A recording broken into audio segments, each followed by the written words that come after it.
வணக்கம் மகளே. இன்றைக்கி நம்ம இந்த வீடியோவில் நடிகர் வடிவேலுவோட ஒரு comedy combo, house arrest Kovai சரளாவுக்கே ஒரு டஃப் கொடுத்த ஒரு நடிகை மர்மமான முறையில் தற்கொலை செஞ்சுக்கிட்டாங்க. யார் அந்த நடிகை, என்ன விவரம்ங்கிறத இந்த வீடியோவில் ரொம்ப விரிவான ஒரு தொகுப்பாக பார்க்கலாம் வாங்க.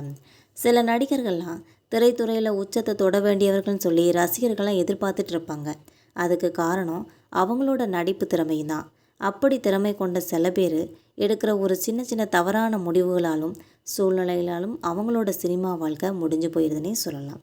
அப்படி ஒருத்தவங்க தான் குணச்சித்திர நடிகை சோபனா அவர்கள்னே சொல்லலாம். அவங்கள சின்னத்தாய்னு சொன்னால் பல பேருக்கு தெரியும்னே சொல்லலாம்.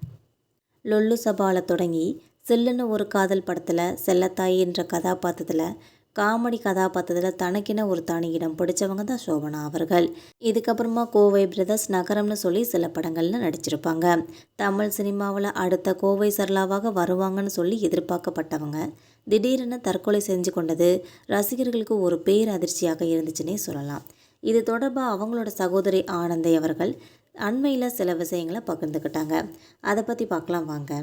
நடிகை சோபனாவோட அப்பா ஜெயராமன், அம்மா வைரம் ராணி அவர்கள் 2 பேருமே நாடக கலைஞர்களாக இருந்திருக்காங்க. பெரியார் நாடக மன்றத்தில் இருந்திருக்காங்க. இவங்களுக்கு 2 குழந்தைகள். ஒருத்தவங்க சோபனா, இன்னொருத்தவங்க ஆனந்தி. சோபனாவுக்கு முன்னாடியே சினிமாவில் என்ட்ரி கொடுத்தவங்க தான் ஆனந்தி. ஒரு ஊமையின் ராகம்ன்ற படத்தில் நடித்து படத்தோட நாயகனே திருமணம் செஞ்சுக்கிட்டாங்க.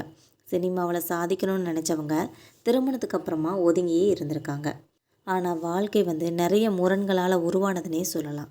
திருமணம் முடிஞ்சதுக்கப்புறமா வாழ்க்கையில் செட்டில் ஆகணும்னு நினச்ச நடிகை சோபனா சினிமாவில் என்ட்ரி கொடுத்து அசத்திட்டு இருந்தாங்க. விருப்பத்துக்கு எதிராக சகோதரிகளோட மார்க்கையும் மாறிப்போச்சு.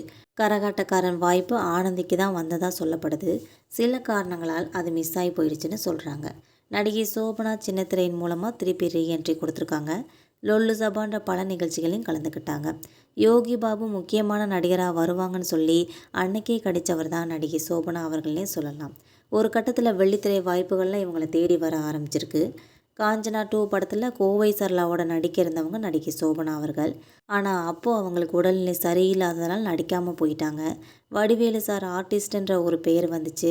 முருக பக்தியாக இருந்திருக்காங்க நடிகை சோபனா அவர்கள். தொடர்ந்து விரதம் இருந்திருக்காங்க. சாப்பிடாமல் இருந்ததுனால வயிறு மற்றும் தொண்டையில் புண்ணு ஏற்பட்டிருக்கு. உடல்நல பாதிப்புகள் ஒரு பக்கம் வந்துருச்சு. இதனால் எம்டன் மகன் சிறுத்தை படங்களில் நடிக்க முடியாமல் போயிடுச்சு. இதுக்கப்புறமா 2-3 வருஷங்கள் அதிக முறை விரதம் இருந்ததுனால அதிக டீயும் குடிப்பாங்களாம். இதனால் சாப்பாடு இல்லாமல் ட்ரிப்ஸும் ஏற்றுற நிலைமைக்கு போயிட்டாங்க. வயிறு புண்ணாகி ரொம்பவே பாதிப்புகளை சந்திச்சிருக்காங்க. சிக்கன் குனியா வந்ததுனால மூட்டு வலி பாதிப்பும் வந்துருச்சு. எனக்கு ஏதோ ஆயிடுச்சுன்னு சொல்லிக்கிட்டே இருப்பாங்களாம். அதுக்கப்புறம் ஒரு கட்டத்தில் தன்னோட வாழ்க்கையை தானே முடிச்சுக்கிட்டாங்க என்பது குறிப்பிடத்தக்கது. இந்த வீடியோ உங்களுக்கு பிடிச்சிருந்தா மறக்காமல் சப்ஸ்கிரைப் பண்ணி பெல் ஐகானை கிளிக் பண்ணி வச்சுக்கோங்க. அப்போ தான் நம்ம போகிற டெய்லி வீடியோக்கள் உடனுக்குடன் நோட்டிஃபிகேஷனாக வந்து சேரும். தேங்க்யூ.